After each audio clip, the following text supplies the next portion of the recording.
Nursing ഡയറക്ടറിന്റെ പുതിയൊരു വീഡിയോയിലേക്ക് അവർക്കും സ്വാഗതം. നിരവധി കുട്ടികളാണ് കേരളത്തിലേക്ക് BSc നഴ്സിംഗ് പഠിക്കുവാനായിട്ട് ആഗ്രഹിച്ചുകൊണ്ടിരിക്കുന്നത്. അപ്പോൾ അങ്ങനെയുള്ള കുട്ടികൾക്ക് വേണ്ടിയുള്ള ഏതാനും ചില വളരെ ഇമ്പോർട്ടൻ്റ് ആയിട്ടുള്ള ഇൻഫർമേഷൻസ് ആണ് ഈ വീഡിയോയിലൂടെ ഉൾപ്പെടുത്താനായിട്ട് ആഗ്രഹിക്കുന്നത്. കേരളത്തിൽ +2 മാർക്കിന്റെ അടിസ്ഥാനത്തിലാണ് അഡ്മിഷൻസ് കിട്ടുക എന്നുള്ളത് എല്ലാവർക്കും അറിയാവുന്ന ഒരു കാര്യമാണല്ലോ. എങ്കിലും നമ്മൾ ഓരോ കോളേജുകൾ തിരഞ്ഞെടുക്കുമ്പോൾ വളരെയധികം ശ്രദ്ധിക്കേണ്ട ഏതാനും ചില കാര്യങ്ങളാണ് ഈ വീഡിയോയിലൂടെ ഉൾപ്പെടുത്തുന്നത്. കേരളത്തിൽ ആകെ നോക്കിക്കഴിഞ്ഞാൽ ഏകദേശം 160ഓളം കോളേജുകളാണ് ഗവൺമെന്റിലും പ്രൈവറ്റിലും ഒക്കെ ആയിട്ട് ഉണ്ടാവുക. അതിൽ തന്നെ ഏകദേശം 40ഓളം വരുന്ന കോളേജുകളൊക്കെ വളരെയധികം സ്റ്റാൻഡേർഡ് ഇല്ലാതെ, അതായത് സ്വന്തമായിട്ട് ക്ലാസ് റൂമുകൾ പോലും അല്ല ഫെസിലിറ്റീസ് ഒന്നും ഇല്ലാതെ തന്നെ ഫംഗ്ഷൻ ചെയ്യുന്നുള്ള കാര്യം ആർക്കെങ്കിലും അറിയാമോ? അപ്പോൾ അങ്ങനെയുള്ള ഏതാനും ചില കോളേജുകളിൽ നമ്മൾ അഡ്മിഷൻസ് എടുക്കുന്ന കുട്ടികളെ സംബന്ധിച്ചെന്ന് പറയുമ്പോൾ കേരളത്തിൽ അവർ പ്രതീക്ഷിക്കുന്ന ഫെസിലിറ്റീസ് ഒന്നും ഇല്ലാതെ ആ ഒരു രീതിയിലായിരിക്കും കുട്ടികൾ പഠിച്ചു പോകുന്നത്. അപ്പോൾ നിങ്ങൾ മാർക്ക് അടിസ്ഥാനത്തിൽ കോളേജുകൾ തിരഞ്ഞെടുക്കുമ്പോൾ വിശദമായിട്ട് കോളേജുകളുടെ കാര്യങ്ങളെല്ലാം മനസ്സിലാക്കി മാത്രം അഡ്മിഷൻസ് എടുക്കുക.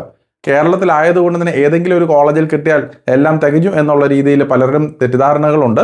അങ്ങനെയല്ല, നമ്മൾ കേരളത്തിലാണെങ്കിൽ തന്നെ വളരെ നല്ല രീതിയിൽ പ്രവർത്തിക്കുന്ന നിരവധി കോളേജുകളുണ്ട്. അതോടൊപ്പം തന്നെ മോശമായിട്ടുള്ള രീതിയിൽ യാതൊരു ഫെസിലിറ്റീസും ഇല്ലാതെ പോകുന്ന കോളേജുകളും നിരവധിയായിട്ടുണ്ട്. അത് ഗവൺമെന്റ് അണ്ടർടേക്കിംഗ് ആയിട്ടുള്ള നിരവധി കോളേജുകളിൽ ഒരു ഫെസിലിറ്റീസും ഇല്ലാതെ സബ്സ്റ്റാൻഡേർഡ് ആയിട്ട് പ്രവർത്തിക്കുന്നുണ്ടെന്നും കൂടെ നിങ്ങൾ മനസ്സിലാക്കുക. അപ്പോൾ അങ്ങനെയുള്ള കോളേജുകൾ നിങ്ങൾ വ്യക്തമായിട്ട് തിരിച്ചറിഞ്ഞ് മാത്രം അഡ്മിഷൻസ് എടുക്കുക. ഇപ്പോൾ എല്ലാവരും +2 എക്സാംസിൻ്റെ ഒക്കെ തിരക്കാണെന്ന് മനസ്സിലാക്കുന്നു. പക്ഷേ +2 എക്സാംസ് മാർച്ചോടുകൂടി കഴിയുന്ന മുറയ്ക്ക് നിങ്ങൾ ഏപ്രിൽ മാസം വിശദമായിട്ട് കോളേജുകളെക്കുറിച്ച് മനസ്സിലാക്കുകയും അങ്ങനെ കോളേജുകളെക്കുറിച്ച് മനസ്സിലാക്കിയിട്ട് നിങ്ങൾ ഉചിതമായിട്ടുള്ള ഡിസിഷൻസ് എടുക്കുക എന്നുള്ളതാണ് എനിക്ക് സജസ്റ്റ് ചെയ്യാനുള്ളത്. കാരണം +2വിൻ്റെ റിസൾട്ട് വന്നു കഴിയുമ്പോൾ നിങ്ങൾ വ്യക്തമായിട്ട് നിങ്ങൾക്കൊരു ഐഡിയ ഉണ്ടാവണം. നിങ്ങളുടെ മാർക്കിൻ്റെ അടിസ്ഥാനത്തിൽ കേരളത്തിൽ മികച്ച കോളേജുകളിലേക്ക് അഡ്മിഷൻസ് കിട്ടുമോ, അല്ലെങ്കിൽ നിങ്ങളൊരു ബോർഡർ ലൈനിലുള്ള മാർക്കിലുള്ള കുട്ടികളാണെങ്കിൽ, ഉദാഹരണമായിട്ട് ഒരു 85-നും 90% ഇടയിലുള്ള കുട്ടികളാണെങ്കിൽ തീർച്ചയായിട്ടും കേരളത്തിൽ നല്ല കോളേജുകൾ കിട്ടുവാനുള്ള പോസിബിലിറ്റി വളരെ കുറവായിരിക്കും. അങ്ങനെയുള്ള സാഹചര്യത്തിൽ തീർച്ചയായിട്ടും നിങ്ങൾക്ക് കേരളത്തിന് പുറത്തേക്കുള്ള മികച്ച കോളേജുകളിലേക്ക് അഡ്മിഷൻസ് എടുക്കാനായിട്ടുള്ള പോസിബിലിറ്റീസ് ഉണ്ടെന്നും കൂടെ മനസ്സിലാക്കുക. പല വിദ്യാർത്ഥികളും രക്ഷിതാക്കളും ചോദിക്കുന്ന ഒരു കാര്യമാണ്, കേരളത്തിൽ പഠിച്ചാൽ ഭയങ്കര വാല്യൂ കൂടുതലാണോ എന്നുള്ളത്. അങ്ങനെയല്ല, കേരളത്തിലായാലും കർണാടകയിലായാലും തമിഴ്നാട്ടിലായാലും നമ്മൾ അംഗീകാരമുള്ള ഒരു നഴ്സിംഗ് കോളേജിൽ പഠിച്ചു കഴിഞ്ഞാൽ ഒരേ വാല്യൂ തന്നെയാണ് എല്ലാ സർട്ടിഫിക്കറ്റുകളിലും ഉണ്ടാവുക. അതിൽ തന്നെ നമ്മൾ മനസ്സിലാക്കേണ്ട ഒരു കാര്യം, ഏത് കോളേജിൽ പഠിച്ചാലും അവിടെ ലഭിക്കുന്ന ഫെസിലിറ്റീസും അക്കാഡമിക് ക്വാളിറ്റിയും മുൻനിർത്തി മാത്രമാണ് ഒരു കുട്ടി പുറത്തിറങ്ങുമ്പോൾ അതിൻ്റെ എത്രത്തോളം കേപ്പബിലിറ്റി ഉണ്ട്, എത്ര കോമ്പിറ്റൻസി ലെവല്. അതായത് നമുക്കറിയാം, ഇപ്പോൾ വളരെയധികം മത്സരങ്ങൾ നേരിട്ടുകൊണ്ടിരിക്കുന്ന ഒരു സാഹചര്യമാണ്. ഗവൺമെൻറ് സെക്ടറുകളിലാണെന്നുണ്ടെങ്കിലും വിദേശത്തേക്കുള്ള ഓപ്പർച്യൂണിറ്റീസ് ഒക്കെ ആണെങ്കിലും ഏറ്റവും ടോപ്പിലുള്ള കുട്ടികൾക്ക് മാത്രമാണ് അവസരങ്ങൾ ലഭിക്കുക. അപ്പോൾ അതിനുവേണ്ടി ഒരു പ്രിപ്പയർ ചെയ്യുന്ന സാഹചര്യങ്ങളുള്ള കോളേജുകളിൽ പഠിച്ചാൽ മാത്രമാണ് നിങ്ങൾക്കത് ഭാവിയിൽ ഉപകരിക്കുകയുള്ളൂ. അല്ലാതെ ഒരു ഡിഗ്രി സർട്ടിഫിക്കറ്റുകളുടെ നോക്കിക്കഴിഞ്ഞാൽ ഒരേ വാല്യൂ തന്നെയാണ് രാജീവ് ഗാന്ധി യൂണിവേഴ്സിറ്റിയുടെ അണ്ടറിൽ, അതായത് കർണാടകയിൽ പഠിച്ച ഒരു കുട്ടികളുടെ ആണെങ്കിലും കേരള യൂണിവേഴ്സിറ്റി ഹെൽത്ത് സയൻസസ് അഥവാ കേരളത്തിൽ പഠിച്ച ഒരു കുട്ടിയുടെ ആണെങ്കിലും MGR യൂണിവേഴ്സിറ്റി അഥവാ തമിഴ്നാട്ടിലെ ഒരു കോളേജിൽ നിന്നും ഒരു യൂണിവേഴ്സിറ്റി അണ്ടറിൽ പഠിക്കുന്ന കുട്ടികൾക്കാണെങ്കിലും ലഭിക്കുക. അപ്പോൾ സർട്ടിഫിക്കറ്റുകളുടെ വാല്യൂ തമ്മിൽ യാതൊരു വ്യത്യാസങ്ങളുമില്ല. പക്ഷേ അവർക്ക് കിട്ടുന്ന, പഠിച്ചുകൊണ്ടിരിക്കുമ്പോൾ ലഭിക്കുന്ന exposure, clinical practice, academic qualities, ഇതെല്ലാം വളരെയധികം ഇമ്പോർട്ടൻ്റ് ആയിട്ടുള്ള ഒരു കാര്യം തന്നെയാണ്. പിന്നെ എടുത്തു പറയേണ്ട മറ്റൊരു കാര്യമാണ് ലാംഗ്വേജ്. നമ്മൾ നോക്കിക്കഴിഞ്ഞാൽ കേരളത്തിൽ മിക്കവാറും വരുന്ന കോളേജുകൾ ഏകദേശം 90% കോളേജുകളിലും മലയാളത്തിലാണ് എക്സ്പ്ലനേഷൻസും കാര്യങ്ങളും എല്ലാം പോകുന്നത്. അപ്പോൾ തീർച്ചയായിട്ടും അവിടെ ലാംഗ്വേജിന്, അതായത് ഇംഗ്ലീഷ് ലാംഗ്വേജിന് നമുക്കൊരു ഇമ്പോർട്ടൻസ് അധികം കിട്ടുന്നില്ല എന്നുള്ളതാണ് മറ്റൊരു വാസ്തവം. അതേസമയം കേരളത്തിന് പുറത്തേക്ക് നോക്കിക്കഴിഞ്ഞാൽ അവരവരുടെ സംസ്ഥാനത്തുള്ള കുട്ടികൾക്കും പഠിക്കേണ്ടതായതുകൊണ്ട് ലോക്കൽ ലാംഗ്വേജ് അല്ലെങ്കിൽ കോമൺ ലാംഗ്വേജ് എന്ന് പറഞ്ഞാൽ ഇംഗ്ലീഷ് തന്നെ ആയിരിക്കും ഉണ്ടാവുക. അപ്പോൾ ആ ഒരു കാര്യം വളരെയധികം ഇമ്പോർട്ടൻ്റ് ആയിട്ടുള്ളൊരു കാര്യമാണെന്ന് മനസ്സിലാക്കുക. അപ്പോൾ എനിക്ക് പേഴ്സണലി പറയാനുള്ളത്, നിങ്ങളുടെ മാർക്കിൻ്റെ അക്കാഡമിക് പ്രൊഫഷൻസിയുടെ ബേസിസ് ആയിട്ട് മാത്രം നിങ്ങൾ കോളേജുകൾ തിരഞ്ഞെടുക്കുക.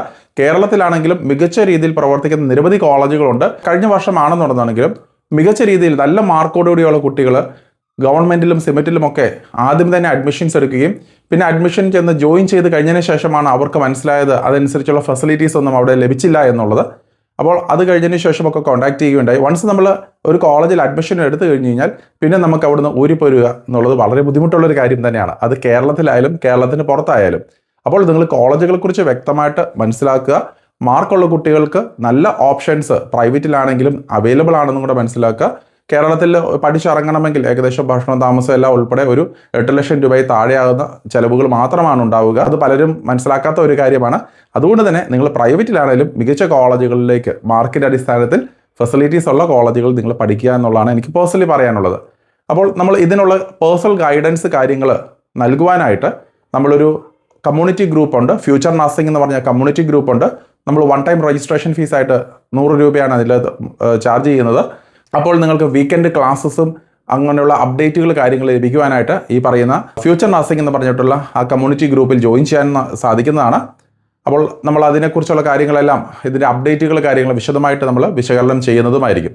അതുകൂടാതെ കേരളം മെയിനായിട്ട് ഫോക്കസ് ചെയ്യുന്ന കുട്ടികൾക്ക് വേണ്ടി കേരള ഗൈഡൻസ് ഗ്രൂപ്പ് നമ്മൾ സ്റ്റാർട്ട് ചെയ്തിട്ടുണ്ട്. അതിൽ മെമ്പർഷിപ്പ് ഫീ എന്ന് പറയുന്നത് 1000 രൂപീസാണ്. 1 ടൈം മെമ്പർഷിപ്പ് ഫീ ആണ് ഉണ്ടാവുക. അപ്പോൾ കേരള ഗൈഡൻസ് ഗ്രൂപ്പിൽ ജോയിൻ ചെയ്യുന്ന മെമ്പേഴ്സിന് നിരവധിയായിട്ടുള്ള അവയർനെസ് ക്ലാസ്സുകൾ, ഗൈഡൻസ് ക്ലാസ്സുകൾ ഉണ്ടാവുന്നതാണ്. കൂടാതെ തന്നെ കേരളത്തിലുള്ള ഓരോ കോളേജുകളെക്കുറിച്ചും വിശദമായിട്ട് ഡിസ്കഷൻസ് ഉണ്ടാവുന്നതാണ്. മാത്രമല്ല നിങ്ങൾക്ക് ആപ്ലിക്കേഷൻസിന് വേണ്ടിയുള്ള ഹെൽപ്പ്, സപ്പോർട്ട് കാര്യങ്ങളെല്ലാം നിങ്ങൾക്ക് ഈ ഒരു ഗ്രൂപ്പിലെ മെമ്പേഴ്സിന് ലഭിക്കുന്നതുമായിരിക്കും. കാരണം നമുക്കറിയാം നിരവധി ആപ്ലിക്കേഷൻസ് ഉണ്ടാവും. LBS, PNC MAC, Christian management association, cooperative കോളേജുകൾ, പ്രൈവറ്റായിട്ട് സെൽഫ് ഫിനാൻസിങ് ഡയറക്റ്റ് ആയിട്ട് എടുക്കുന്ന കോളേജുകൾ. അപ്പോൾ ഇതിൻ്റെ എല്ലാം ആപ്ലിക്കേഷൻ പ്രോസസ്സുകളും നമ്മൾ സപ്പോർട്ട് ചെയ്ത് കൊടുക്കുന്നതായിരിക്കും. അപ്പോൾ അത് എക്സ്ക്ലൂസീവ് ആയിട്ടുള്ള കേരള ഗൈഡൻസ് ഗ്രൂപ്പിലുള്ള കുട്ടികൾക്ക് മാത്രമാണ് ആ ഒരു പ്രൊവിഷൻസ് ലഭിക്കുക. അപ്പോൾ ഇതിൻ്റെ രണ്ടിൻ്റെയും ഗ്രൂപ്പിലേക്ക് ജോയിൻ ചെയ്യാനുള്ള ലിങ്കുകൾ ഡിസ്ക്രിപ്ഷനിൽ നൽകിയിട്ടുണ്ട്. താല്പര്യമുള്ളവർക്ക് ജോയിൻ ചെയ്യാൻ സാധിക്കുന്നതാണ്. മറ്റൊരു വളരെ ഇമ്പോർട്ടൻ്റ് ആയിട്ടുള്ള ഒരു കാര്യം, ഈ ഒരു വർഷം നിരവധി കോളേജുകളിലേക്ക് കേരളത്തിലേക്ക് തുടങ്ങുവാനായിട്ട് NOC നൽകിയിട്ടുണ്ട്. പല കോളേജുകളിലും ഒരു പക്ഷേങ്കിൽ പൊളിറ്റിക്കൽ ഇൻഫ്ലുവൻസിൻ്റെ ഭാഗമായിട്ടോ അല്ലെങ്കിൽ ഫിനാൻഷ്യൽ പവറിൻ്റെ ഭാഗമായിട്ടോ ഒക്കെ NOC ലഭിച്ച് യാതൊരു ഫെസിലിറ്റീസും ഇല്ലാതെ INCO മറ്റുള്ള റെക്കഗ്നീഷൻസ് ഒന്നും പ്രോപ്പറായിട്ട് ഇല്ലാതെ സ്റ്റാർട്ട് ചെയ്യാൻ പോകുന്ന കോളേജുകളാണ്. അപ്പോൾ അങ്ങനെയുള്ള കോളേജുകളും നിങ്ങൾ പ്രത്യേകം ശ്രദ്ധിക്കേണ്ടതായിട്ടുണ്ട്. കഴിഞ്ഞ വർഷങ്ങളിൽ തുടങ്ങിയ പല കോളേജുകൾക്കും INCO മറ്റുള്ള ഫെസിലിറ്റീസോ ഒന്നും ഇല്ലാതെ അപ്രൂവൽസ് നൽകിയിട്ടുണ്ട്. അപ്പോൾ അതും നിങ്ങൾ വ്യക്തമായിട്ട് മനസ്സിലാക്കുക. എന്നിട്ട് മാത്രം നിങ്ങൾ അഡ്മിഷൻസിന് പോവുക. ഇല്ലാത്ത പക്ഷം പല കോളേജുകളിൽ നിന്നും സ്റ്റുഡൻസ് പറഞ്ഞിരിക്കുന്ന ഒരു കാര്യമാണ്, വലിയ മെഡിക്കൽ കോളേജുകളായിട്ട് ലേബൽ ചെയ്തിരിക്കുന്ന പല കോളേജുകളിലും 10ഉം 20ഉം മാത്രം പേഷ്യൻസുമായിട്ട് ഫംഗ്ഷൻ ചെയ്യുന്ന കോളേജുകളുണ്ട്. ഇൻസ്പെക്ഷൻ സമയത്ത് മാത്രം അവർ പലയിടത്തുനിന്നും പേഷ്യൻസിനെയൊക്കെ ക്രിയേറ്റ് ചെയ്ത് കാണിക്കുകയും അങ്ങനെയൊക്കെ നടക്കുന്ന തട്ടിപ്പുകൾ കേരളത്തിലും ഉണ്ടെന്നുള്ളത് മനസ്സിലാക്കുക. അപ്പോൾ എല്ലാവരുടെയും ഒരു തെറ്റിദ്ധാരണ എന്ന് വെച്ചാൽ കേരളത്തിൽ പഠിച്ചാൽ എല്ലാം 100% ജെന്യുവിൻ ആണെന്നുള്ളതാണ്. അങ്ങനെ ആയിരുന്നു. പക്ഷേ ഇപ്പോൾ കാലക്രമേണ മാറ്റങ്ങൾ ഒത്തിരി വന്നിട്ടുണ്ട്. ഒത്തിരി പ്രോബ്ലംസ് കേരളത്തിലെ സ്റ്റുഡൻസ് ഫേസ് ചെയ്യുന്നുണ്ട്. അത് ഓരോ വർഷവും അത് കൂടിക്കൊണ്ടിരിക്കുക എന്നുള്ളതാണ് നമ്മൾ മനസ്സിലാക്കേണ്ടത്. അപ്പോൾ വ്യക്തമായിട്ട് കോളേജുകളെക്കുറിച്ച് മനസ്സിലാക്കിയിട്ട് മാത്രം നിങ്ങൾ കേരളം ഫോക്കസ് ചെയ്യുക.